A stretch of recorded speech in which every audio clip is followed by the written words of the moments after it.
era 80-an itu, Cilemahabang tuh bukan cuma sungai biasa. Salah satu sumber bahkan menyebutnya sebagai urat nadi kehidupan. Dan sebutan ini sama sekali nggak berlebihan loh. Saking jernihnya, sungai ini benar-benar jadi bagian tak terpisahkan dari kehidupan sehari-hari mereka. Coba bayangin, mulai dari air minum, buat mandi, buat cuci-cuci, semuanya bergantung sama air sungai yang bersih ini. Dan ini nih pemandangan yang biasa banget ditemui di pinggir Cilemahabang waktu itu. Coba deh kita bayangin suasananya. Ada suara tawa anak-anak lagi berenang, para petani yang sawahnya subur karena air dari situ, terus ibu-ibu yang ngumpul sambil ngobrol. Sungai ini bisa dibilang jadi jantung sosialnya masyarakat di sana. Jadi ungkapan ini bukan cuma kata-kata indah aja. Ini tuh sebuah kebenaran yang benar-benar dirasain sama semua orang yang tinggal di sana. Bagi mereka, ya sungai itu adalah kehidupan. Oke, sekarang kita coba bedah sedikit ya. Apa sih yang bikin surga kecil ini sehat banget dari sisi ilmiahnya?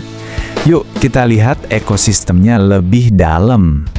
Nah, yang menarik banget di sini adalah semua elemen ini, mulai dari hewan sampai tanamannya, itu jadi semacam indikator alami. Misalnya nih, kalau ada ikan gabus atau udang sungai, itu tandanya airnya kayak oksigen. Dan itu fondasi utama dari ekosistem yang sehat. Terus, pohon bambu dan tanaman lain di pinggir sungai itu juga bukan cuma hiasan loh. Ini yang namanya vegetasi riparian dan fungsinya krusial banget.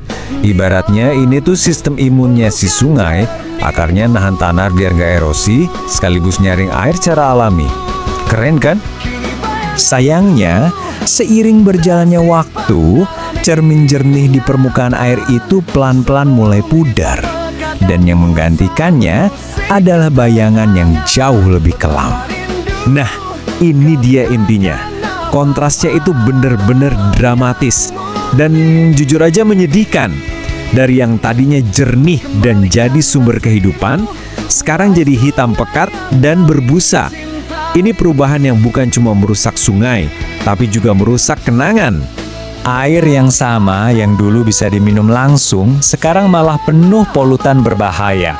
Kita ngomongin soal logam berat, terus tingkat COD atau polusi kimianya juga tinggi banget. Jangankan diminum, sekarang nyentuh airnya aja udah jadi resiko kesehatan yang serius. Pasti kita semua bertanya-tanya kan, apa sih penyebabnya? Kok bisa perubahan sedahsyat ini terjadi?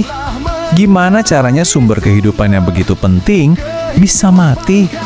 Ternyata penyebabnya itu bisa dirunut dalam 3 langkah tragis.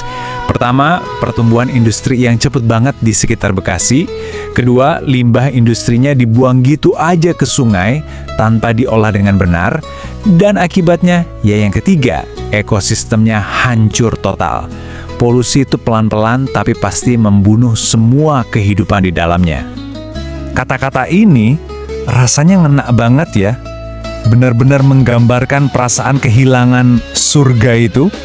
Kenangan tentang kedamaian yang sekarang udah terusik sama polusi yang kelihatan jelas di depan mata. Dan inilah mungkin ironi yang paling besar. Sesuatu yang tadinya jadi urat nadi kehidupan buat masyarakat malah jadi korban dari pembangunan industri yang ya bisa dibilang tidak terkendali. Dan cerita ini nggak ditutup dengan data atau angka, tapi dengan sebuah doa.